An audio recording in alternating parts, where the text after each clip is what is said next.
អង្គុយក៏ឃ្លាននំមកចុកខួរក្តាមប៉ុន្តែស្រុកនេះមិនដឹងដើររកទិញខួរក្តាមណាបានទេអញ្ចឹងទៅអ្នកធ្វើនំចុកសាច់ក្តាមនឹងឯង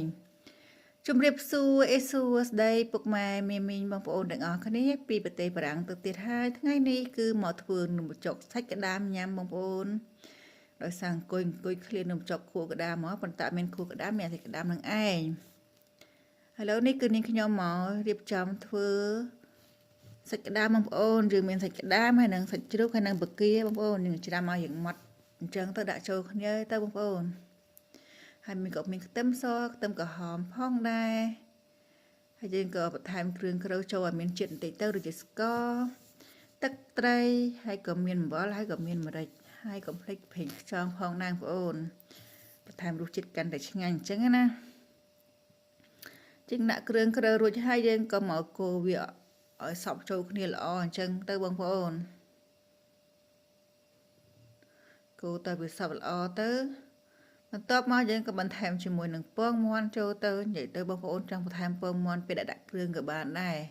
កូរតែម្ដងហើយតែម្ដងតែនេះខ្ញុំភ្លេចដែរបងប្អូន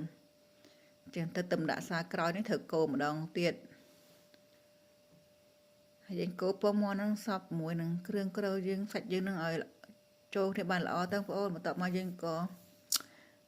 ដួសចែកជាពីរទៅបងប្អូនមួយយើងទុកចំហុយមួយទៀតយើងក៏ទុកដាក់ចូលក្នុងឆ្នាំងទឹកស៊ុបអញ្ចឹងណាដើម្បីឲ្យកាន់តែមានជាតិឆ្ងាញ់ហើយយើងកូរច្របល់រួចហើយយើងក៏ទុកនឹងសិនទៅបងប្អូនបន្ទាប់មកយើងក៏មកមើលទឹកស៊ុបរបស់យើងក៏មាននេះខ្ញុំក៏ប្រើដុំស៊ុបស្រាប់បែបនេះបងប្អូនគឺងាយស្រួលហើយស្នាយើងមកចាំបន្ថែមគ្រឿងក្រូចអីញ៉ាយទេដាក់ទៅគឺ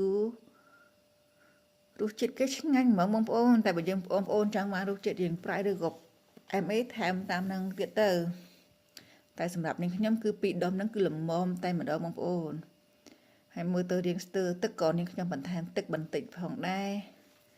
ហើយក៏ដាក់ប្រហិតចូលទៅហើយនាងខ្ញុំក៏ស្រង់ជើងជ្រូកយកមកទុកម្ដុំសិនបងប្អូនដើម្បីយកទៅកាត់វាអញ្ចឹងណាព្រោះយើងអត់ហូបទាំងដុំធំអញ្ចឹងទេបន្ទាប់មកនាងខ្ញុំក៏ដាក់ខ្ទះឲ្យក្តៅអញ្ចឹងទៅដាក់ខ្លាញ់ចូលទៅបងប្អូនក៏ដាក់ខ្ទឹមសខ្ទឹមក្រហមចូលអំពងឲ្យឈ្ងុយបន្តិចទៅបន្ទាប់មកក៏ដាក់ប៉េងប៉ោះចូលទៅ